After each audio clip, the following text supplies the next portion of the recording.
ஊரெல்லாம் ஓடி அலைஞ்சு உழைச்சு சம்பாதிக்கிறது எதுக்கு? இதுக்கு தானே.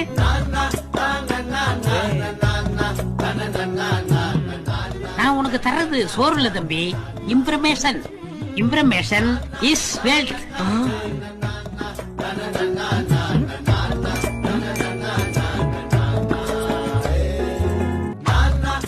எப்ப பார்த்தாலும் சாப்பாடு சாப்பாடு. இனிமேல் சாப்பாடை பத்தி பத்தி வாய் இருக்காது.